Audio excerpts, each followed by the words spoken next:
the intro music and all Cool. that shit. All right. All right, everybody. We are live for the 25th episode of the Blue Collar Intellectual Podcast. And my guest today is Erice Rittmeyer. He is a mental toughness, and I believe it was emotional preparedness? Emotional intelligence. Okay, emotional intelligence. All right. I'm having one of those days because I'm working on no sleep and no nicotine, and we're gonna see how this goes. Cool. So hate nicotine, and I'm running low on both. That's great. Awesome. So we were just talking before we started about the whole Dr. Seuss thing. So I figured, seeing as that is the news of the day, let's get into that, because as I was just saying, it exemplifies mental weakness. The idea that we are seeking to now cancel a children's book, which has been widely available and touted by just about every school in the country and outside the country. So how destructive is this to our ability to cope with everyday life if we cannot make it through a single children's book without trying to cancel it? Yeah, here's the problem, Julian. I don't think this is a surprise to anybody. The issue isn't the book. The issue is our inability as a nation to accept opposing points of view, to even be able to hear anything that conflicts with the belief we have. That's the problem. So the minute something comes up that conflicts with something we feel in our heart, we don't care about facts. We don't care about anything else. Just silence it. Just make it quiet, make it go away. That's a problem. As a nation, we're intoxicated in emotion. We just have no idea how to control the emotion. All we know to do is to yell, be angry, shut up, believe, repeat. That's the motto, right? Shut up, believe, repeat. We have to be taught these mechanisms of how to handle people when we don't agree with them, how to set aside our disbeliefs, and most importantly, how to respond to situations logically as opposed to reacting emotionally. We get no training on this. So where do you think this all started? Because originally I would say this started, I mean, the current cancel culture that we're in now started with Me Too, Believe All Women, and all of that. But I think it started earlier. I think it started, I think it started on the right. I think it started on the right, and I think it started with evangelical cancel culture back in the day. And the pendulum swings both ways. And over time, then it swung through the 60s, where we were trying to cancel all the hippies and everything. And now it's swung back the opposite way, where now they're the ones in charge, controlling the culture, because and they're now pushing this uber secularism to where they've created a beast that is now eating itself, and I think it's chopping off heads at this point. Here's the thing, Julian. This is what I try to do. I try to keep everything simple, right? I'm a simple guy. By they, hold up. I want to define they, because I want to keep this sort of apolitical. By they, I mean the establishment, the people who control all the information, who run everything. It swings both ways, and I think that's about the establishment is about the most bipartisan thing in our country. The people who run it. Everything. That's cool. Thank you. And the point what I'm saying is, I try to keep things simple, right? We're both former Marines, right? We can hardly read or write. Okay. So we got to keep it simple. So I'm actually I'm in the process of writing my next book, which I'm titling The Core, not CORPS like Marine Corps, but CORE like the core. And the whole premise behind my book is going to be, if we're looking for solutions to problems, we have to go to the core of that problem and find out what it is at the root. Instead of trying to address the effects, let's go to the cause. So when you look at where we are as a nation right now, everybody wants to talk about, cancel this or racism that or silencing here, whatever. The simplest, easiest way to put it, why we are where we are, is for three reasons: bad behavioral choices, a total breakdown of the family structure, and horrible cultural influences. Those three things together are the demise of our country, put on top of the fact that you have a generation now that's systematically desensitized to everything they don't like, on top of the fact they're not taught how to express disagreement. So when you take all this stuff together on top of social media, there was actually a study that was done. By the time the average child reaches the age of 18, they've witnessed over 200,000 acts of violence via television, social media. You can't tell me that that doesn't systematically desensitize somebody's brain. 16,000 of those were murders that they witnessed. So you can't tell me it doesn't desensitize their brains. But when you take all that stuff together, what we refuse to do as a nation is to accept responsibility for our actions. If we start there, everything else spreads from that. Well, I don't even think it's just that. I think it also stems from, the desensitization of violence and the horrible things that we would normally have to deal with. We're also starting that much younger. So there used to be, now there's this thing, we used to just let kids be kids. Now kids are growing up and they have access to all this at such a young age. It's one thing for an adult who's already confirmed in who they are, that understands the world that they live in, and is largely self-aware, which I'm coming to the realization that a lot of adults aren't. If an adult sees something like this, they can deal with it. They can adjust. There's coping mechanisms. They may not be great coping mechanisms, but at least there's something there. But I think we're in this place right now where we're letting our kids have to deal with this, and they're growing up dysfunctional because they're not equipped for this type of mental processing, the mental gymnastics that they have to go through to deal with this stuff. So in reality, we're exporting PTSD to 5-year-olds. Mental gymnastics. I gotta use that one, man. I like that. I'm gonna use that one moving forward. I like that, mental gymnastics. Here's the issue with it, Julian, right? So as kids, what they're taught is, again, memorize, regurgitate, study this test, take this test. The higher you score, the better grades you get, the better college you get into, where the better college you graduate from, the bigger job you get, whatever. But what we learn as these kids get older is IQ is one thing, but how about EQ? Like you mentioned, self-awareness, self-regulation, motivation, empathy, social skill. These are all things that kids aren't being taught. So what you have is a generation of kids that scholastically, academically, intellectually, you have people that are very smart, but when it comes to basic communication skills, connecting with others, being empathetic towards other people, what you have is a generation that hasn't been taught that. And especially from a boy standpoint, I mean, think about it, as men, as boys, we're taught that we can't show emotion. It's a sign of weakness. So now you have these kids that go through and they're taught to suppress those emotions. Okay, there's no wonder why boys make up 80% of suicides. Boys make up 80% of fatal heroin overdoses. Boys make up 98% of mass shooters. Why is that? So when you hear that, everybody says, well, that doesn't surprise me. It's the first thing they say. Well, why doesn't that surprise you? What is it about boys and girls? Why is it different? Why do we, boys and girls, experience the same emotions pretty much the same way up until the early, 10, 11, 12? Then all of a sudden, teen years, they start to veer off like this. Why is that? I believe it's because we're not teaching our kids basic emotional intelligence skills. That's my premise. You know what? I can't disagree, because I'm a big fan of, I think the old school parenting of always be a hard ass and tell your kids to get the job done, but not telling your kids that you love them, ends up making more hard asses an emotionally dysfunctional person who doesn't understand how to operate. And I say the same thing with men and their wives. If you don't know how to operate as a young boy and how to display emotions as a young boy, how the hell do you do that with a wife in a relationship? You're breeding a situation where you are going to end up in divorce. You're going to have a dysfunctional marriage. If you cannot display emotion, how can you understand emotion? So this leads to, like, guys always say that how women are beyond understanding. I understand women just fine. Actually, I understand women more than I understand men. Right.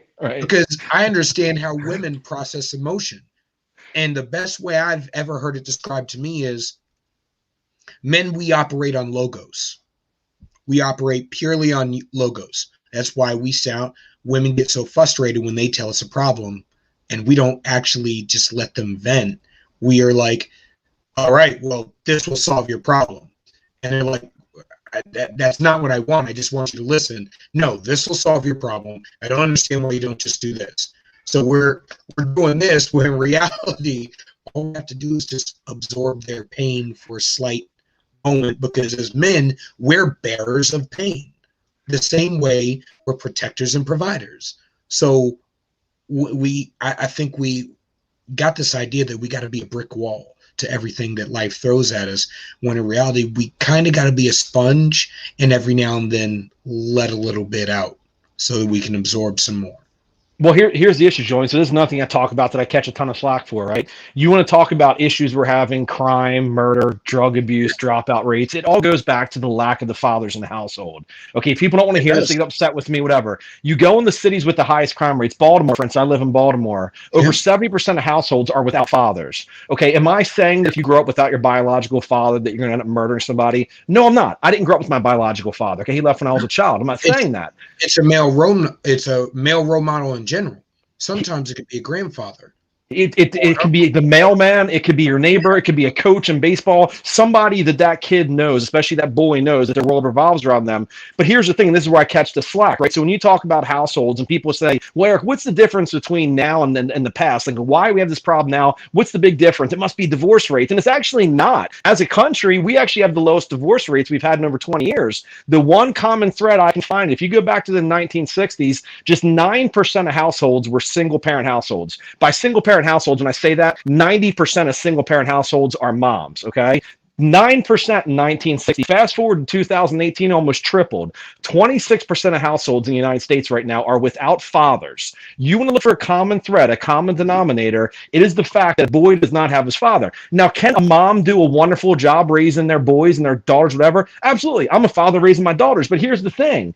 When you talk about raising, when you talk about biological differences, like you just said, there's no denying the fact that women and men parent differently. Okay, a child messes up. A woman's going to be more sympathetic. They're going to explain more. They're going to elaborate more. They're going to be more, they're not going to be as upset with them. They might talk to them on a level that they can understand. Whereas a male, we basically parents saying, look, fix it, bro. You got to find a way to, this is the problem. You fix it. You're jumping the deep end of the pool. You need to learn how to swim. So that might be more teaching that kid critical thinking skills along the same lines of saying, a woman can tell her son, this is how you should treat women, but a boy witnessing his father actually doing it is totally different. So telling somebody this is what you should do as opposed to witnessing somebody do it is totally different. And again, before anybody wants to hate on me, I'm not saying women can't, they do an amazing job raising boys, amazing job. Again, I'm a male raising teenage daughters. I hope I'm doing what's right. But there's no denying the fact that men and women parent differently. Kids need both of that.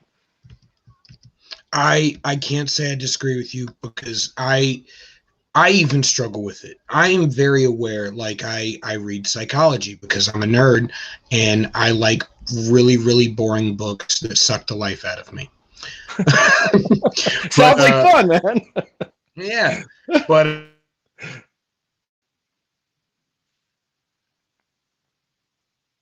Joey, you there, buddy?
Julian, you get back, bro?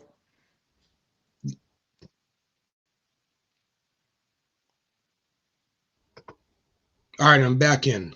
Gotcha. Keeps cutting out, man. Yeah, that was my bad. I dropped my table. Minor technicality. Stop being a nerd with your books. Yeah, it's so what I was saying is I like to read for fun, and there we go. So I like to read for fun, and as I do everything, where was I going? Oh, So I read psychology. So I try to stay on point as far as what I read and try to keep up with all the current information stuff. And as much as I know, that doesn't replace the fact that I make these same mistakes. I make the exact same mistakes with my own wife and my own relationships. And it's because we are all dealing with the same thing. We're in a generation where we're uber saturated, like you said, with violence, with stuff that's unproductive towards our emotional acuity, and then we can't process it. And if you get it at a young age, like I try to filter out everything that my son and my daughters see, so that everything that they see, me and my wife see first. Not most parents don't actually do that. Most parents don't even have the opportunity to do that. And I think that's where where things are getting much worse, much faster than we can actually keep up with them. Well, here's the issue too. It's a matter of like the blind leading the blind, right? So what we need is a nation that has emotionally intelligent people on every level, from kids, from adults, from everybody. Okay, everything at home, everything at work. We don't have that. So what ends up happening is you have parents that are trying to teach their kid emotional intelligence skills, and the parents don't even have basic emotional intelligence. I mean, it's why I wrote a book about this in 2019 now. It's why I wrote a book about this, because I'm meeting people. I'm like, I don't understand what it is. How can you people not, like, you don't get it? Like, if these are basic, normal skills I'm talking about, showing somebody respect, making them laugh, making them feel important, earning trust, like making it all about them. So it's just these very simple things. But the problem is, again, we put zero emphasis on this. And the thing about this, Julian, it's so crazy to me, which is why I'm so infatuated with the topic of emotional intelligence. It's so critically important. Everything we do revolves around emotions. We're hardwired to feel first and think later. Logic and emotion are inversely related. So as emotion goes up, logic goes down, vice versa. We get to the point where we're overcoming emotion, we're intoxicated in emotion, and then we start doing things and saying things and acting in a way we never would if we were sober and if we were logical. So if we can just teach people, especially our children, to let them know, hey, 100% of the feelings you experience, 100% of the feelings are absolutely okay. It's how you respond to those feelings that's important. Let me give you some tools for how to handle this. I'll show you firsthand as your parent how we deal with adversity, how we deal with stress, how we deal with somebody who upsets us. Nobody's teaching our kids that. See, that is one thing. I try to take the line of a warrior scholar. And it comes from, obviously, partially being the Marine Corps. Both my parents are Air Force. And as much as we talk shit to each other about, so, I mean, obviously, Marines are better, and they'll just have to get over that one day. But I mean, in all seriousness, I try to take the line of explaining everything to my kids. I don't talk to my kids like they're kids. I talk to them like they're adults and explain things like adults. Because if I coddle them to the point where they need a definition of something they've encountered in their lives and I'm unwilling to give it to them, something else is going to fill in that gap. And what is filling in that gap right now is not good, because there's a lack of moral foundation in society right now. Now, I don't believe any of that should take place in government. I believe it needs to take place in community. And I think with both parents outside the household working, we're in a place that, and it's happened over a generation is approximately 30 years. So it's happened over approximately 2 generations now. So we have entire generations teaching another blind, like you said, the blind leading a blind. And we're at the point where that last generation that is even in government is about to be gone as well. So we have the blind leading the blind leading the blind. So there are no sane voices left anymore. We're all out there. So what I was getting at is, with my son, I explain everything that he encounters. So if we're watching a movie, there's got to be a lesson in everything. So I stop the movie. So what did you just see? And I make him explain it to me by his perspective. And then I explain the reality of it, so that as he goes on, so he's probably one of the most emotionally intelligent 9-year-olds that you'll ever come across. However, at the same time, there's still the fact that the entirety of culture is pushing back against it. You brought up something great too that I always talk about, that I always want to hit on, the fact you're a veteran, like I'm a veteran. This is hard for me when I first started really getting into this whole thing, but believe it or not, just 7.3% of our population right now are veterans. Just 0.4% are active duty. So here's my thought process on this. Okay, when you have a veteran, I don't care what branch, right? We all bleed green. We got the same flag on the uniform, right? We joke, we're silly, we tell the Yep. jokes, right? We do that. But at the end of the Yeah. day, we all bleed green. Right? I got your back. So here's the thing with Yeah. veterans. You know what you get. You know you get commitment, integrity, accountability, loyalty, this service before self mentality. This is every single veteran that we meet. Everybody you meet, I don't care when you served, what you did. Why is that? It's because we have that common fabric, which is missing from our country. We don't have any common thread, anything that brings us back together. It used to be religion. Religion used to be it. That's now gone. So what you find in the military that is what we have there that you don't have in civilian life is we all go back to that one core cause, which is we raise our right hand, we support that flag. That's why you see the unity. That's why you see the camaraderie, the brotherhood. That's why when you hire a veteran, you know what you're getting. This is the way it works, right? So then I get the mandatory military service. People get angry. Eric, you can't make people go in the military. I'm like, look, if we're looking for real change in this country, what you need to do is rein in all these kids and make them understand that every single thing you're doing right now is because of a sacrifice that somebody before you made. And like you mentioned, when you're 2 or 3 generations out, it becomes a moot point. I can remember sitting on my grandfather's lap, literally bouncing me on his lap, watching black and white TV. He's talking about firing artillery rounds, right? I was on his lap. My dad was in the army. So when you miss that, when you don't have that, you have this huge gap. And I'm not saying every single kid who's 18 has to go in the military and in the Marine Corps, or you have to learn how to shoot or throw grenades. It could be national service. It could be 2 years of going somewhere out west if you live on the east, going east if you live out west, leaving home, working with people, learning how to accept opposing points of view, learning how to accomplish a mission, right? Improvise, adapt, overcome, Marine Corps 101, military 101, learning those skills, and then watch how they translate into real life when they get put in the workforce with people they don't like, but they realize there's a mission that has to be completed. I'm going to let all this other stuff go to the wayside and complete the mission. That's what our country needs, mandatory military service. Okay. Now, all right. Well, all right. So honestly, there's a part of me that completely agrees with you, because I advocate this for people. If you don't have a purpose and you don't know what you're going to do, go into the military, because it will give you a purpose. And I think specifically for young men, I think you need a purpose. If you don't have anything that you're going towards in life, men need to have a cause. We fundamentally are not the same as women. And I completely agree. I completely and firmly agree with that. So going into the military, like you said, you get a cause, you get a common camaraderie. You all have one sort of solid view of the world. The thing that brings you together is that you all bleed green. Now, in this country, like you said, it used to be a religion.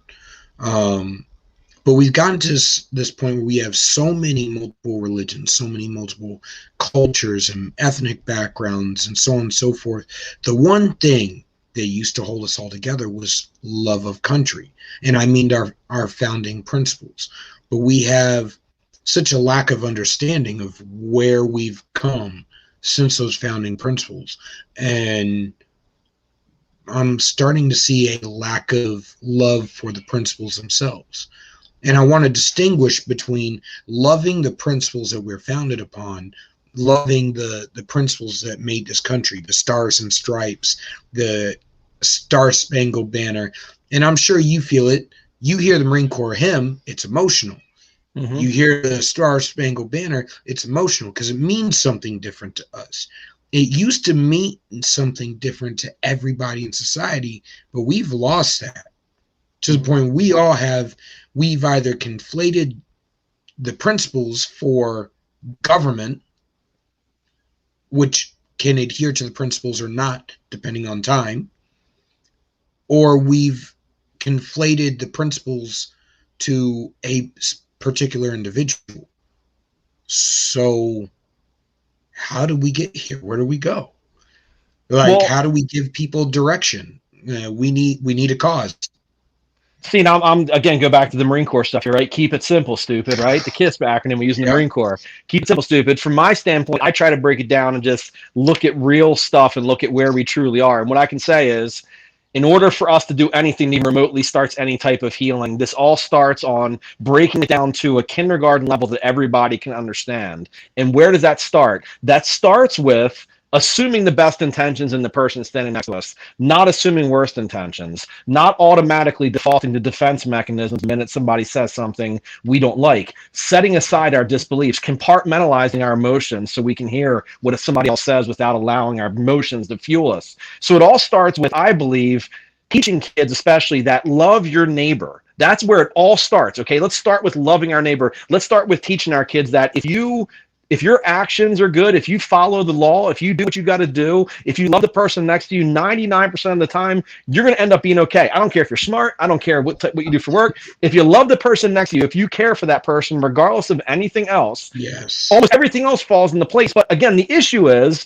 this is a generation now that's been taught to question absolutely everything. They've never been told no. They've gotten trophies for coming in absolute last place. They don't know how to accept people who don't agree with them fully.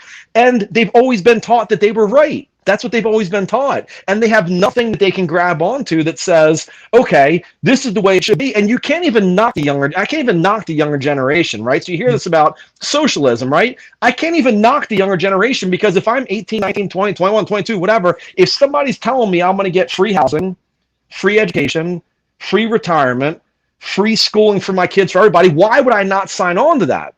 The problem is what's happening is they're not being taught that, yeah, it sounds wonderful to be free, but free is not really free. There's a cost to pay.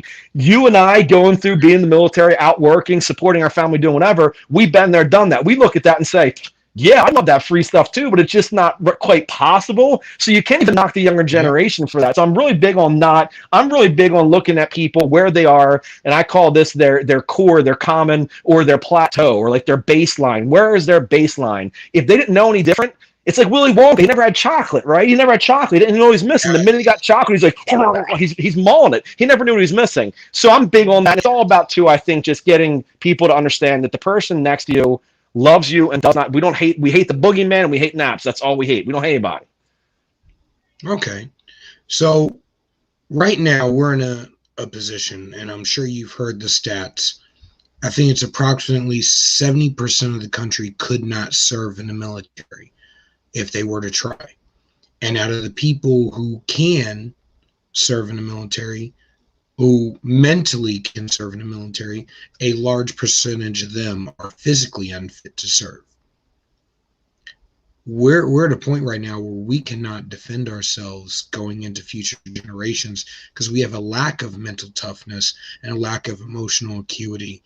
And we're basically at a breaking point where we either fix it or our armed forces are going to be completely dysfunctional going forward. And now, I don't want to get into the whole transgender thing, but my only issue is you and I, we are not allowed to enlist with a physical condition that requires continuous medical issues. You're not allowed to enlist if you have anxiety or mental issues. But now I'm starting to see the military accept people with mental issues. Now we have a ridiculous suicide rate. They say 22 a day, but throughout the pandemic, it has skyrocketed. It's not 22 a day anymore. It's more like 47 a day. So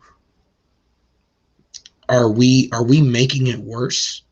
Are we making it worse by this idea of we have to accept everyone even though they're dysfunctional, that rather than fix them and rather than trying to make people healthy, we have to accept the fact that they're unhealthy and we have to just run with it and go straight forward off the cliff?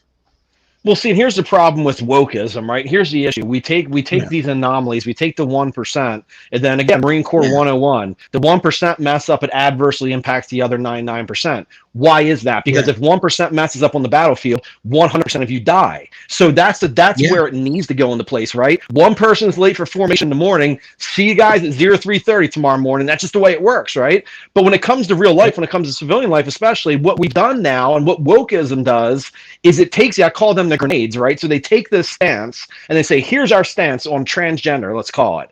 Yeah. Everybody must bow a knee down to this. And if you don't agree with it, you're automatically transphobic or homo, whatever. It's like, no, it's not. I don't agree with it. I'm not saying that we should be mean to somebody who's transgender. I'm not saying we should do anything wrong. They're human, just like we're all humans. Okay, but to deny the fact that there's a mental issue going on there is not helping anybody. Okay, so now to make everybody cater to that, especially in the military, and say, okay, so we're going to take 1% of the people and we're going to make all 99% people adhere to this and deal with this and have to function. You're talking about them being on medication at that point. You're talking about all these things for what purpose? So we're now adversely impacting the whole group based on the 1%. And I think the biggest thing when it comes to any of these things, transgender or, gay, anything like that, what it comes down to is be nice to everybody, but accept the fact that Yeah. not everybody's going to agree with you. I don't choose to live my life that way. There are actually studies now that have come out that they're calling people transphobic because men especially are saying they would not date a transgender woman, which is a biological male. They're saying like 85% of men would not date a transgender woman. They're saying that's transphobic. Okay, Yeah. because I can't choose who I want to be sexually involved with. That's transphobic. Like, is this really the society we live in? So what we do is, like I wrote my op-ed, collective punishment Word. for isolated guilt. What we do is we look for these little incidents and then we assign collective punishment to one whole group. Now all of a sudden that whole group starts to defend everybody. You inadvertently defend the people who are doing that 1%ers. It becomes a Yeah. game of political ping pong, especially when it comes to DC. Yeah. Like, you know what? I don't, as a black man, I don't blame a dude for not being attracted to a black woman. Mm-hmm. I am. I'm attracted to all women. All women are beautiful. It's like one of those universal things. If you're hot, you're hot. And That's an emotionally intelligent thing to say, man. yeah, it's what do they say? Avatar was a movie made for Marines. It proves one simple fact that a Marine will go for anything. And we're equal opportunists, and I believe that the whole world should be equal opportunists. And I don't understand how we get to this point where we take up the most asinine positions on everything because we're trying to prove a point. Because we're trying to prove a point, and I don't believe the point could ever possibly be proved because you're self-destructing far before you ever get there. It's like, you know what? If you don't jump off a cliff, you're against birds. If you don't jump off this cliff, you hate birds. Jump off this cliff or you hate birds right now. And I think that's where we're going right now. How the hell did we cancel a children's book? Now, I'm a conservative. I'm going to run for Congress. And I see, particularly on the right now, I'm not on the left, so I can't speak to what's going on the left. I'll say on the right now, I see a lot of mental weakness. And it's because Trump lost. Now, I call this fanboy politics, where you view somebody so highly, so irrationally, like I don't have love for a person that I've never met. That's really weird to me. I don't get it at all. And maybe it's the emotional acuity, but I see it as if you love somebody you've never met, you never interacted with, you have no attachments to other than the fact that you've seen them on TV. How the hell can you be so emotionally disturbed that you divorce your wife, that you abandon your kids, that you collapse into a bottle of whiskey or light beer or seltzer beer if you want to get little questionable? I agree with you, man. That's the issue. And I talk about emotional intoxication. That goes to show you right there, Julian, the absolute pure power of emotion. It can drive somebody to the point where they are willing to drink, to the point where they're willing to end their marriage, all because of a belief system that conflicts with what they believe. And this is how crazy it's gotten now, right? So what we're doing is we're allowing these subjective perceptions to totally override objective observations. So what's happening now is what we feel in our hearts is totally superseding what we see with our eyes. So as long as we believe strongly with something, I don't care what fact you give me. I don't care what data you give me. I don't care what proof you give me. It doesn't matter. If I feel warm and fuzzy about it, that's all that matters to me. So it's almost like facts greater than feelings greater than facts, right? Biden's gone on saying this a few times. We have to take feelings more important. Our feelings are what's important. It's like, are we really a society that's just totally incapable of accepting a point of view or accepting a statistic because our heart tells you we shouldn't believe it? That's dangerous, because then what happens is we're incapable of making valid decisions. Marine Corps 101, junk in, junk out, right?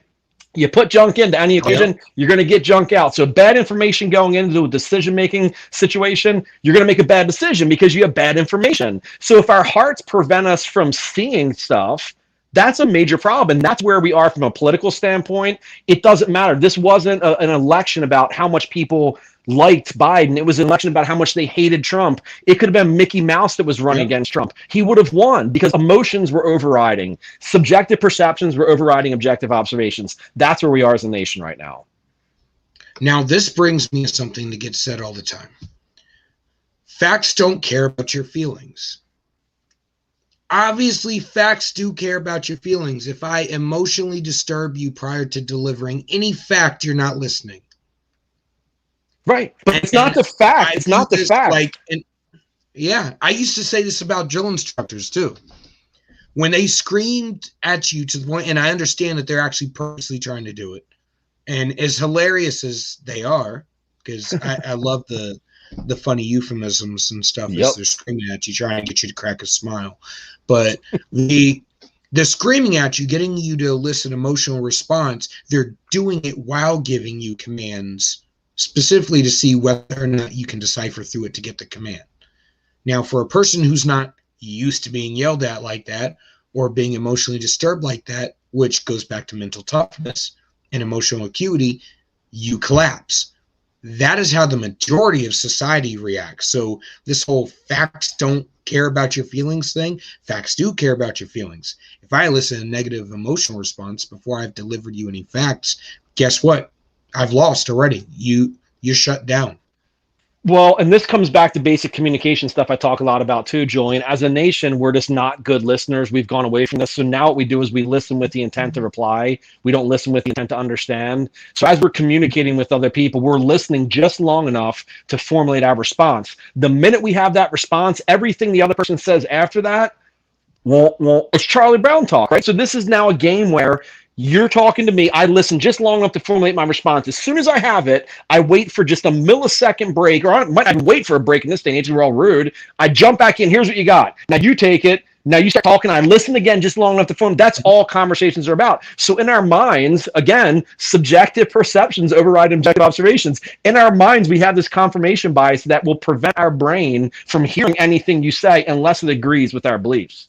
So we can't even hear it. We can't set aside our disbeliefs. So we start off on block one automatically saying, Julian disagrees with me. Everything he says, I do not like. I don't care. You can say the sky is blue. No, it's not, Julian. It's not. Nope. Because everything else about you I dislike. It's the inability to separate the fact. It's the inability to accept the emotion from the logic. We can't do it. We intertwine the two because, again, they're inversely related. So all we know is we don't like that person. And then, again, the minute somebody says, well, how about this? This is, okay, it can't be seen. And that's the issue now. It's exactly why a lot of people on the opposing side, political party, are incapable of calling their people out. They're incapable of calling things for what they really are. They're incapable of saying, well, you really shouldn't be burning buildings and taking over police stations and beating on police. You really shouldn't be doing that. They can't say that. What they can say is peaceful protesting. So it's one of these things where, unfortunately, if we allow everything that we do to be driven by emotion, if we have no control over that, it's going to destroy stuff, which is exactly what's happening right now. It's like being on a huge cruise ship out in the middle of the ocean. It's on full throttle. Nobody's just, whoever's driving the boat's just sitting back like this, smoking cigarettes, drinking vodka, and it's just doing laps and running this, running that. It doesn't matter. It's just self-destructing. There's nobody steering the ship. And it's a powerful ship. It's way powerful. It's got huge engines. big propellers on it, just like emotion. Emotion does every decision we make is based on an emotion. We make emotion-based decisions on everything. Then we go out searching for logic and information to support our decision, but it's always based on an emotion. It controls every single thing we do, and we get no training. It's total craziness.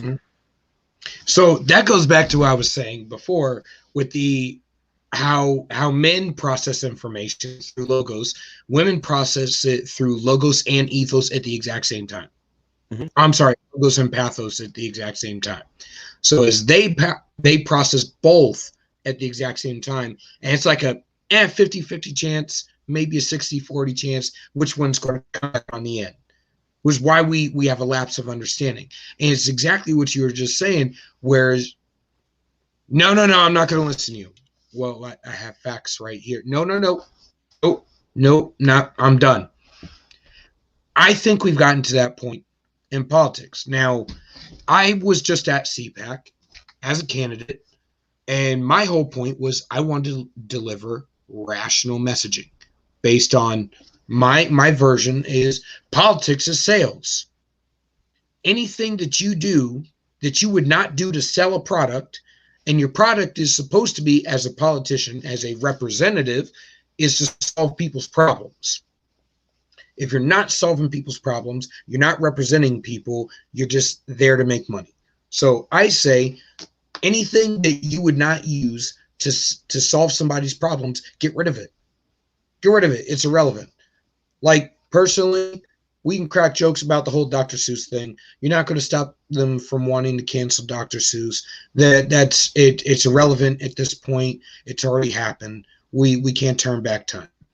And next week or tomorrow, it'll be something else equally as insane. So let it be.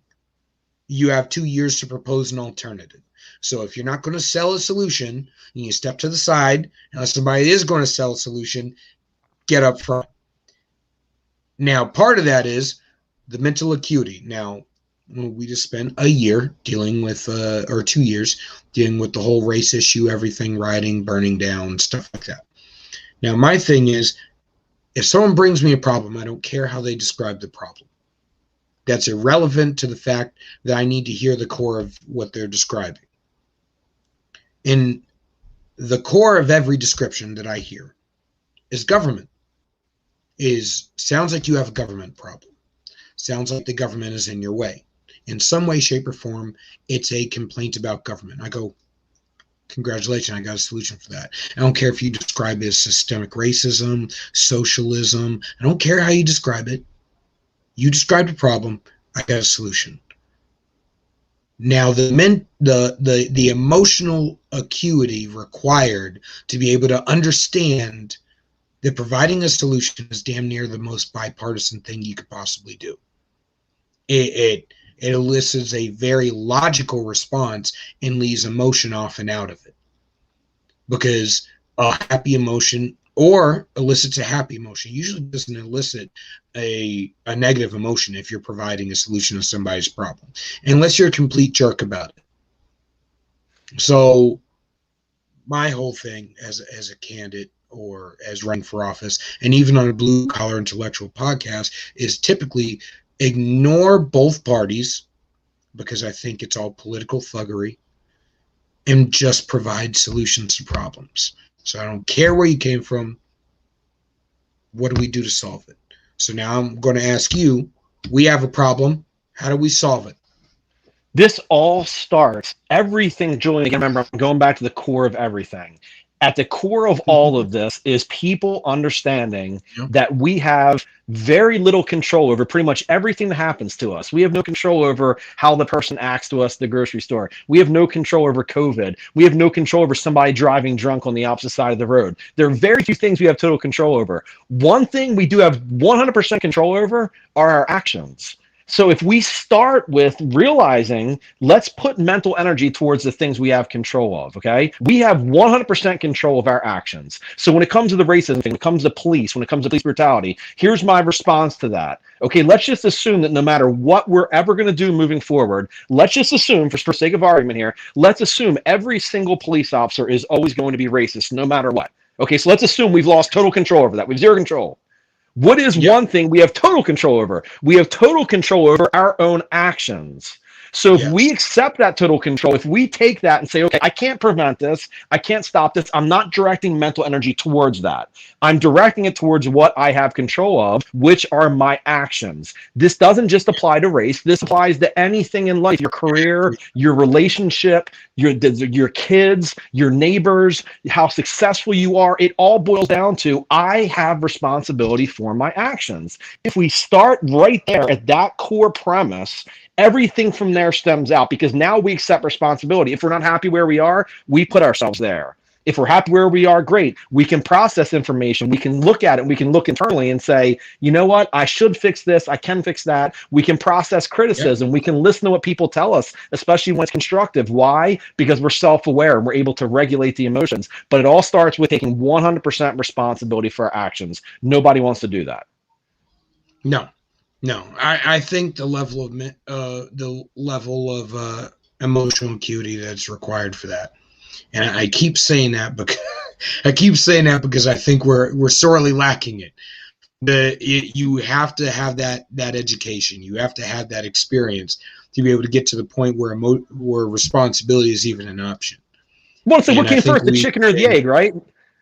How do you even know? Like, how do you know if you're, you know what I mean? So it's like, this is called metacognition. Metacognition is the ability to think about your thoughts, right? There's also called the Dunning-Kruger effect, which is this premise thing. So it's like, which came first, the chicken or the egg? Or it's like the gym, right? Like, I have no energy. I need to go to the gym, but I don't go to the gym. I have no energy. And it's like, well, if you went to the gym, you'd have energy, but I don't have energy to go to the gym. So it's like this, it's this perpetual, and then we just continue to stay in it. Why? It's inertia. What's emotion remains emotion. We want to stay in our comfort zone. So that's what it's all about. But the mental toughness piece, the emotional intelligence piece, is at the core of everything. Oh yeah, I got fat and nasty because I didn't go to the gym. I don't want to go to the gym because I'm lazy because I got fat and nasty. I haven't heard that in a long time, man. Fat and nasty. I haven't heard that in a long time. I love it. It's one of those things. Yeah, it's one of those. Well, to be completely honest, I blame it on COVID. I can't say that I didn't go to the gym because I was being lazy. I went to the gym because actually I was working more than ever because our business actually just shot through the roof through the COVID crisis. Nice. So definitely no time off and no time sleeping. And sleeping is just as not missing out on sleep is just as bad. So totally agree. And I think that also contributes to a lack of emotional development too. We're not sleeping normal. We're going to bed with blue screens in front of our face. The last thing we have in front of our face, I think social media also affects it because we're searching for instant gratification at all times. And we get it from everywhere. Go 5 minutes without instant gratification and it wreck your whole damn day. Look at how people respond when they lose their phone, like their wife died. I talk a lot about this too.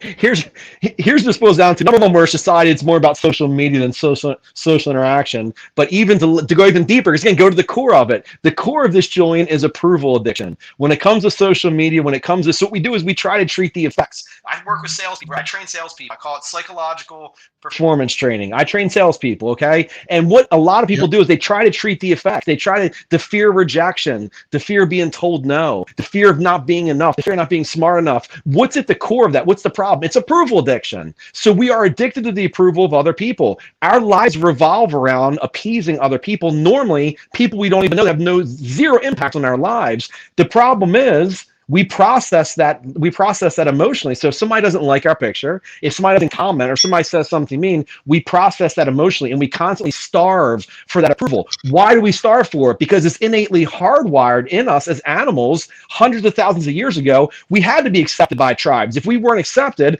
that meant we got tossed out, we would die. So we constantly starve for this attention. It goes all the way through life. As children, we get it. We smile, we make the big people happy. We go to school, we do our homework, we make them happy, we get what we want. We go all the way through and we graduate to the point where we go out into the workforce and all of a sudden somebody doesn't approve of us. How do we process that? We don't know. We've never been experienced it before. We give them trophies for everything we do. We've been told we're wonderful at everything we do, and we're really not. We've been told that we're handsome. We've been told we're smart. We're not. Now, all of a sudden, we have no idea. We're in uncharted territory. Now we're adults that are functioning just like little children are, because our mental capacity we have no idea how to deal with this new level of unfound. I've never felt this way before.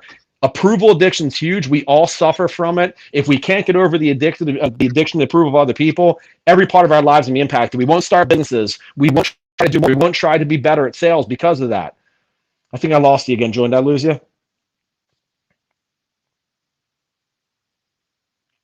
All right. There we go. I'm back. Did you drop the table again? Yeah. Oh, no. It was just webcam disconnected for some reason. Cool. It has something to do. Technical difficulties. We'll deal with what we got to. Improvise, adapt, and overcome. That's yes, why sir. I got bourbon here. It'll make it better. Well, that's another thing too that I'll talk on real quick. So because I'm doing a lot more with this now, Julian, about veteran suicide. It's something I never really did a whole bunch with. I'm learning more, and a lot of people I'm getting a lot more requests now for, Eric, what do you think? How do you feel? You know, with a lot of the media, I do a lot of the television and radio. So I've come up with a premise here that I believe is very, I think is, there's one, I wouldn't say there's any one main reason why suicides amongst veterans are so much higher than just civilians. Initially, people thought it was, PTSD or people that were in war. And it's like, well, no, a lot of the veterans never had any type of battle experience or anything like that. Yeah. I chalk all this, a very large part of this, I chalk up to the improvise, adapt, and overcome. As Marines, as military, whatever, let's just say Marines. As Marines, there's a mission, okay? There's a wall that stands in the way of that mission. I don't care that it's 50 feet tall, Corporal.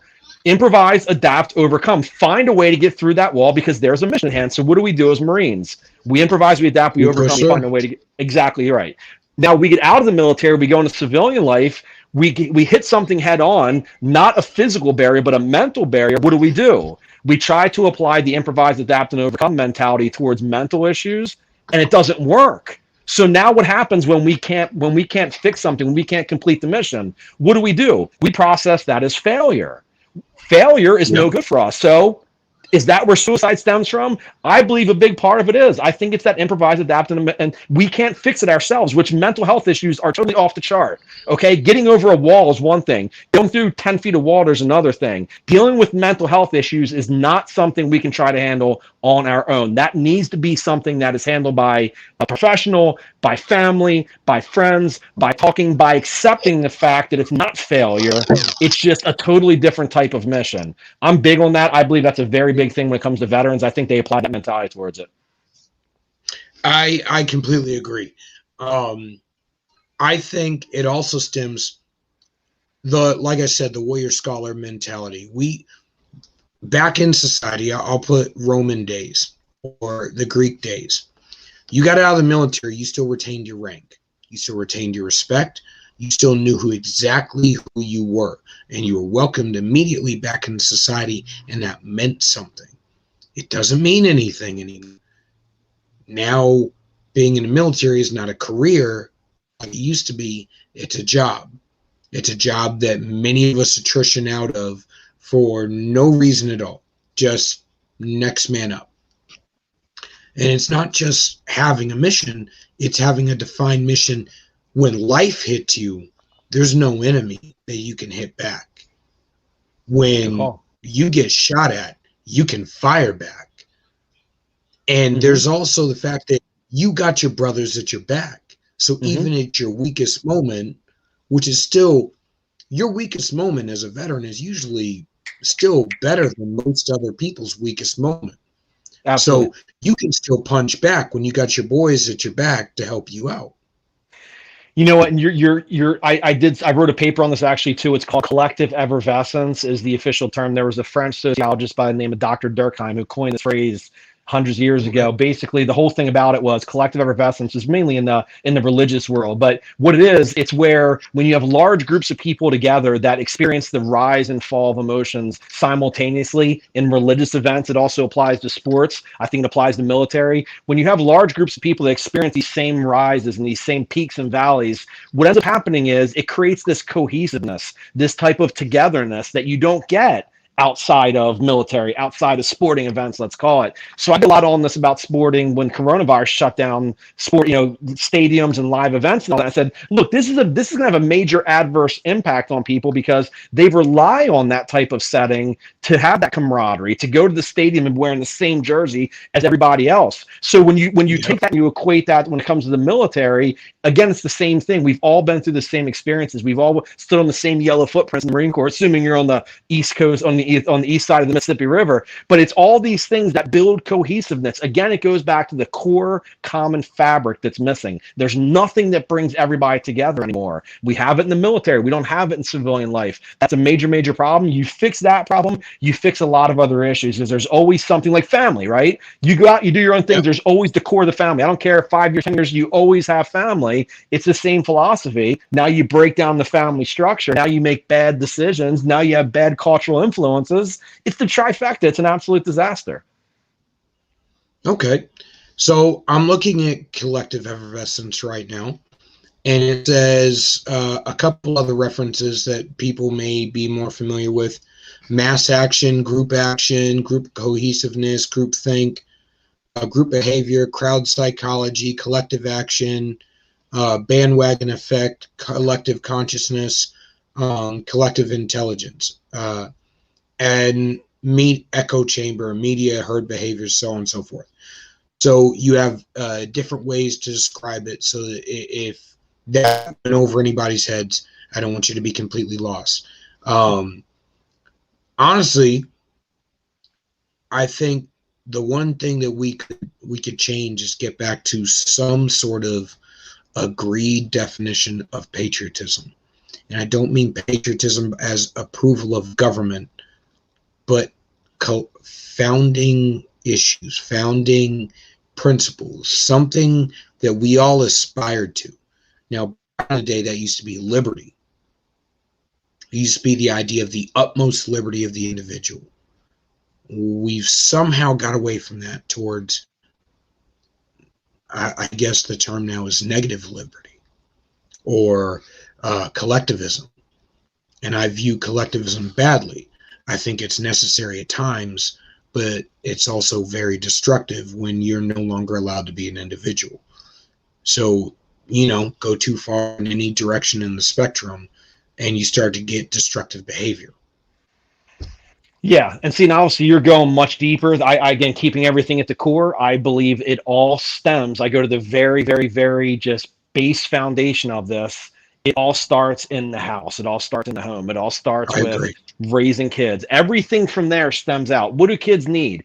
They need love, attention, affection, and direction. That's what a child needs. Wherever it's coming from, whatever it is, when you start with that as the base foundation, everything from there stems out, so they can appreciate more, they can respect more, they can realize the cohesiveness, they can realize the brotherhood, they can feel empathy for people. What happened to a society now, Julian? I mean, as kids, we're about the same age, I think, right? As kids, what happened to now where when kids see a fight, their first instinct is to pull out their cell phone and record the kid who's getting his butt kicked?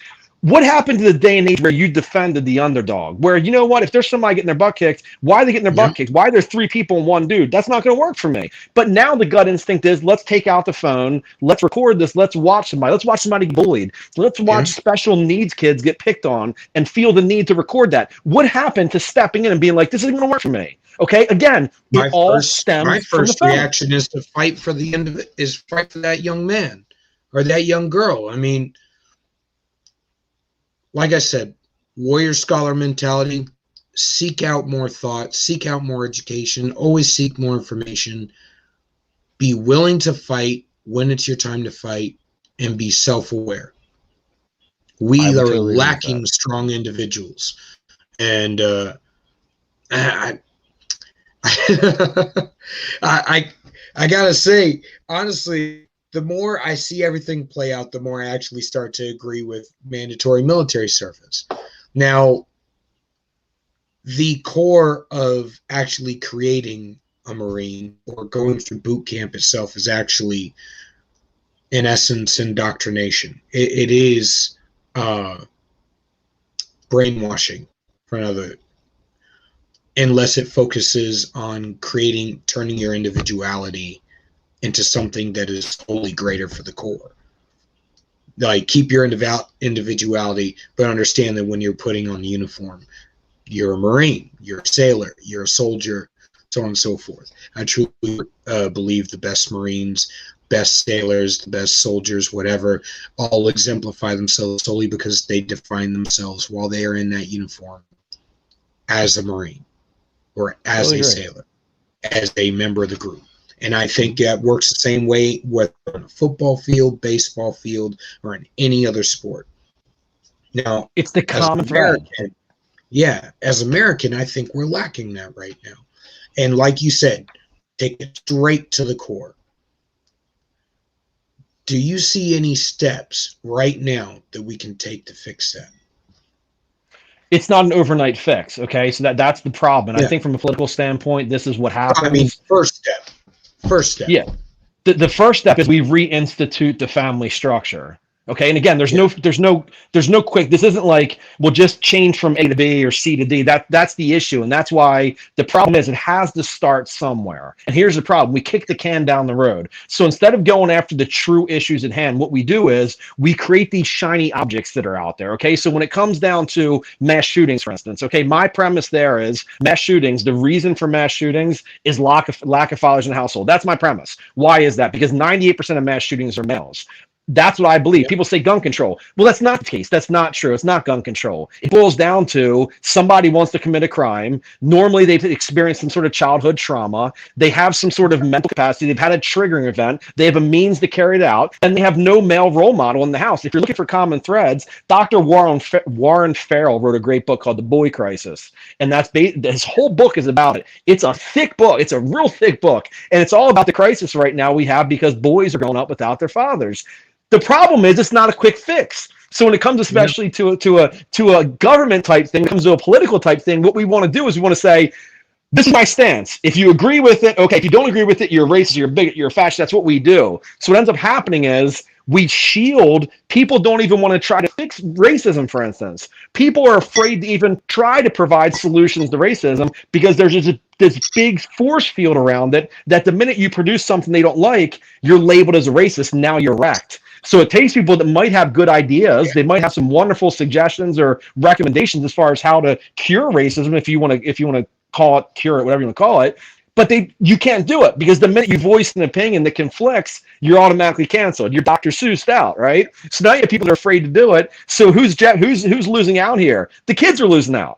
The boys are losing out. That's who's losing out. Children, not the boys. Children are missing out. It's just a horrible, horrible cycle that continues to repeat itself until somebody figures out a way to get people to stop being so delusional and to get them to sober up off their emotion. I'm on a mission to do that. It's all about logic for me.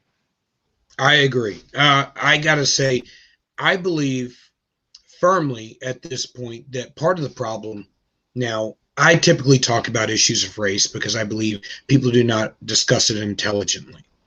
And I think it's because our emotional connection to Dr. King, we reference one line out of thousands of speeches from Dr. King, and we emotionalize it and we hold it so true to our core that we actually take him wrong. He did not say, do not see race. He did not say race does not exist. He did not say it doesn't matter. As a matter of fact, that would be contradictory to everything that he said. What he said is it should not define the content of a man's character or his value. That's it. Not that it doesn't exist, not that we can't discuss it intelligently, not that there aren't cultural differences also based on race, not that it does not affect the way we see each other. Because the fact is, if I see you walking down the street, I do not see a 7-foot tall black guy that looks like Michael Clark Duncan. So, like, we can stop saying that we're colorblind and we can honestly just discuss things. I view the solution to fathers being in homes, I view it as being across the board the same issue. It doesn't matter whether it's the black family, the Hispanic family, the white family. It doesn't matter. Economic and educational stability. If you give a kid a good education, he has better opportunities. He typically has the ability to make better choices. If he has a bad education, he has bad opportunity, which leads to bad choices. Bad choices lead to more bad choices. Then you get into a prison pipeline. If you look at the majority of people on any prison block anywhere in the country, I bet you'll find a kid who grew up without a father. I bet you'll find substance abuse. I'll bet you found friggin' bad educational opportunities. It seems like we're all suffering from the exact same problem. Now, I believe that the people that lord over us use race, economic differences, all that stuff as a way to keep us divided from seeing that we are all suffering from the exact same problem. And I see the root of that problem being education, which, like you said, is not an overnight fix. Education, I mean, shit, for you to get a full, even high school education, that's 12 years right there. So it's not an overnight fix. And the other thing is economic opportunity. You keep a father in the home, keep a paycheck in his pocket, and keep an economy that he can actually work in. Because if you, doesn't matter how much money you have in your pocket if the money means absolutely nothing. So keep a paycheck in his pocket, keep the kids in school, and that will fix a lot of the cycle right there. Because the majority of men across the board, I think it's in like 80 something %, stay in the household if they can afford to actually maintain and take care of that household. There was a study that was done by the Brookings Institute, which is a very left-leaning institute. There was a study that was done that basically said in order to remain out of poverty level from an income standpoint, in order to remain out of poverty level, there are 3 things you need to do. Number 1, graduate high school. Number 2, automatically get a job as soon as you're done with school. Number 3, wait until you get married to have kids. People who did those 3 things, 98% of them 98% of them lived outside of the poverty level. Of those 98 that were outside the poverty level, 75% of them went into the middle class from an income standpoint. Okay, so what's that mean? What it means is bad behavioral choices is what dictates what we do and what we don't do. So when you look at, when you start allowing race, to interfere with that, we take race out of it. If you do these 3 things, if you're black, if you're white, if you're a man, if you're a woman, it does not matter. If you do these 3 things, and with most things in life, take the race piece out of it and look at the actions behind it. If you go back to the actions, that's where everything stems from. Yep. I can't say I disagree. It's been proven many, many times. And the only thing I can say is the solution to keep fathers in homes from that standpoint and give kids those options is economics. If I got a paycheck in your pocket, you're staying with your kids. And that goes across all races. I have yet to meet a man that does not want to provide and protect his family. It strikes us to a core. And I'll say this. To be a woman, you exist as a woman. Period. To be a man, there's a list of things you're supposed to be able to do. Protect, provide, all of that. You're supposed to be a rock and a foundation for your family. If you can't do that, it strikes you at the core of being a man. Because by society's definition, including that of other men, you're not a man. Put a paycheck in a man's pocket to where he can take care of his family, I bet your ass he will. And that'll allow that next generation to correct where that man has fixed everything that he has done. Now, I'm not going to say that there are not just bad people out there. But I do believe if you make it easy for a man, woman, anybody across all races to do right and make good choices, they will make good choices. If you make it hard, doesn't matter where they come from or what they look like, they'll make bad choices. If it's easier for me to make a bad choice than it is for me to make a good choice, high likelihood is you're going to get a bad choice. You make a stupid rule I got to run around, well, now I'm going to break your rules. And so, like you said, personal responsibility, making good choices, those three things are the foundation to success. Yeah, it's Most not people rocket that science. follow three Anybody can things, do it. yeah, exactly. It's not rocket science. We can make it easier for people to do it, but the fact is, those three things remain, and it remain constant. And that 2%, well, that 2% we do with them. I mean, 98, that's still an A+, right? I'll take a 98 all day, we get man. yeah, I'll take 98 all day. I mean, shit. I mean, to pass a test in the Marine Corps is what? I think it's still 70%. Is it? That's to pass. I Who think it's knows, 70% is the lowest to pass any test in the military. And I believe it's 80% depending on what you're doing. I'll take that. I'll take an 88 any day of the week. No kidding. If everyone in society operated on, we don't have to be perfect. You don't have to universally agree with me. You don't have to universally accept what I'm doing. Like personally, I don't need acceptance. I don't need somebody's approval. I really don't.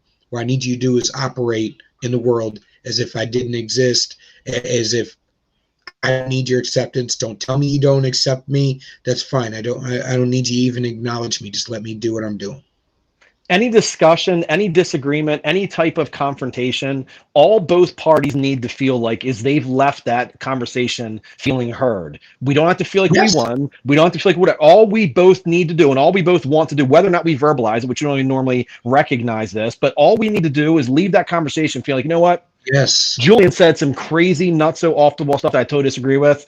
But he heard me out. He listened to me. He heard me out. We can disagree. That's all we want. The minute we don't feel like the other person's listening to us, then it's the this, that, this. If we just make the other person feel that way, everything's good. Hakuna Matata, man. Everything's cool. Oh, yes. It's that was empathy. You show empathy, you immediately got somebody on your side. I mean, it doesn't matter whether you're trying to sell a product. Doesn't matter what. Everything comes down to selling yourself. Even when you're problem solving, you're trying to work to a solution with somebody. If you're actually conversing with each other and you're trying to understand each other, we're all good. Because if I'm coming at you from a place of understanding and you're coming at me from a place of understanding, we will meet somewhere. Even if where we meet is agree to disagree. Which I say agree to disagree is a beautiful thing. And we could bring that back anytime, because the scorched earth sort of thing that we're going through right now is really, really bad. The burn it all down is scary. You can only agree to disagree if you have total control of your emotions and you're able to, again, compartmentalize, which very, very, very few people have the ability to do. So the agree to disagree almost becomes a thing of the past where it's just not going to happen because one person is going to allow their emotions to totally supersede any type of sort of agreement or any type of middle ground. Their emotion will not allow, because all they know in their heart is they dislike you, you're a big dumb person, because you don't agree with them. So that's internal. That's the facilitated introspection, right? It's the ability to look internally, the introspective process, to look at things that we have. We can't be overly confident in our strengths, but we also can't be overly critical of our weaknesses. It's the ability to process it, then to regulate it. We can't do that. So if we're not taught these skills, all we know is agree, I like you. Disagree, I hate you. That's all we know. There's nothing in between. Okay. So we talked personal responsibility. We talked cancel culture for a moment. We got into the three things required to be successful straight out the gate. Did we get into the core of how we started all of this? How we got to the point where we have no mental acuity? What do you see as what started it all? Like, what was the changing point? Was it a time? Was it an era? Was it a specific moment? Well, there's been a lot that's exacerbated this, right? The social media age has definitely made this much more apparent than it's ever been. I don't blame everything on social media. I don't think that's the issue with everything we have. Is it a major part of it? It absolutely is. Social media is a very, very big piece of this. But again, I hate keep going back to this, but it's the family structure. Social media is great. You can watch a show and watch somebody get murdered, or you can hear people say online that you should drink bleach and it'll cure COVID, right? Hearing that as a kid, processing that, As our job as a parent is to help them understand, like you said with your 9-year-old, is to help them process that and say, okay, Billy, okay, Susie, this is not what this means. Okay, this is somebody who's stating that something that's not true. It's not factual. It might make you afraid. It might make you scared, but don't allow fears. Look at facts, okay? Let facts guide your fears. Let facts squash your fears. Let's process them. And from a parent standpoint, let our kids know everything you feel is understandable. The feeling is real. Everything that you feel is okay. I'm not going to joke about it. I'm not going to push it off to the side. Let's learn how to process it. But social media has definitely gotten to us a point where it's on full display. It gives everybody a voice, and kids especially have 24/7. They cannot detach. At least when we were children, when we left school, we left school. There was no other way to anybody to say things, to do things, to whatever. It is 24/7 now, on top of the fact that they're not being taught the skills. It's a total inability to know how to communicate with people other than electronically, and also them not knowing that what I say and what I do and how I act has impacts on other people. It's self-awareness 101, not just our own feelings, but also the impact our feelings have on other people. We're oblivious to that. It's just a society that social media has wrecked. I can't disagree with that. I also would like go back. I think timeline wise, the original breakdown of the family actually goes back to around the 1960s. The revolution, I don't have to get married, free love, what we called the decaying of the social fabric of society, and it became with this big idea of objective morality, subjective morality. There was no clear lines that couldn't be crossed anymore. Everything was optional. Throw out all the norms, and then we're going to see if maybe we can jumble them back together. And I see different eras and times, the 70s, the 80s, the 90s, all sort of making it worse. And then technology along the way exacerbating the problem. And I want to get into specifically with social media. There used to be a time when, for bullying specifically, there was a time when a bully would confront you face to face, and you could sock that bully in the mouth and be done with it. But now kids are in a different scenario where they're actually logging on to get bullied. Actually, their entire environment exists in a virtual world, and they're logging on to that virtual world. They're purposely going to the place where they're destroying their own mental health, and somebody's seeking to destroy their mental health. What do kids need? Love, attention, affection, and direction. They're going to find it one way or another. Social media just gives them the vehicle for that. But ultimately, what we're experiencing, what kids are experiencing, is there's something missing. There's something lacking. There's something they haven't been given. And again, you talk about the 1960s, like my statistic from earlier, 9% of households were single parent households. Fast forward 2018, almost tripled. I mean, if I'm looking for common threads, which is what I'm looking for, okay, I go to all these issues and look for common threads. I'm not saying there's any one thing here that's absolutely, positively, unequivocally, totally for anything in life, but you just cannot deny the fact that that is the one main thing. And you go to these kids especially, and you can normally look at them and say, the ones who have had the best childhoods, the ones who have had fathers in the household. You talk about incarceration, drug abuse, rates of recidivism. You talk about all this stuff. These are all things that when you look at the kids with the family structure, they're not as susceptible to these things. So you can't deny that. And it's not a 100% fail-proof way to say, well, mother and father in household, that kid's going to end up absolutely okay. That's silly to say. That's not the case, obviously. Yeah. But I can tell you drastically minimize the chances of that child ending up in any of those situations. I can't disagree. I honestly, I think that is the core of everything. I think not having a father in the household, not having both parents play off one another. My wife, she's the nice one. I'm the hard ass. I think that comes natural with being a Marine. You being the hard ass. Hey, Jordan, real quick too. Just look, my phone battery said it's getting ready to die out on me. If I cut on you, dude, I'm sorry. I'm getting ready to lose battery here. Oh no! Can you still hear me? I wanted to have you give your book before we close out for the night. Yeah, thanks, bro. Yeah, you can't miss it. I put this big thing up. It takes a lot of the emphasis off my ginormous head. Thank you. Yeah, my book is The Emotional Marine. It's on Amazon. You can go to my website, mentaltoughnessspeaker.com. It's just a really simple, easy read for people too. It's a way to be more likable. It's all about simple things you can do to be more likable, to connect with people. Everybody can use this. It's not just in business. It's friends, it's family, it's spouses, it's children. It's just a very, very simple book that explains this is what you need to do to connect with people. The guys especially love. A lot of my male friends that are single love it. They're like, dude, this is great. Like, I can just do these simple things. I'm like, yeah, it's pretty easy stuff. But yeah, my website's fast, but I really appreciate that, man. I appreciate the plug. Oh no, I to be honest, from what I've read of it so far, I completely agree with all of it. I think if we allow other people to have their perspectives and we stop battling perspectives, that honestly solves a lot of the problem. Keeping fathers in the households solves a whole lot of society's problems, and then we can deal with everything else that comes outside of that later from a point of stability with an actual family foundation. And everything else is all political, and we'll be fighting that battle soon. We sure will. It's never ending. All right. Thank you, everyone. We're going to close out for the night. Again, Blue Collar Intellectual Podcast. You can go check us out on social media. I'm on Twitter. You are Mental Speaker on Twitter as well. And let's have a good night and close out here with the fun music. And what kind of player am I? Am I an offensive man or a defensive man?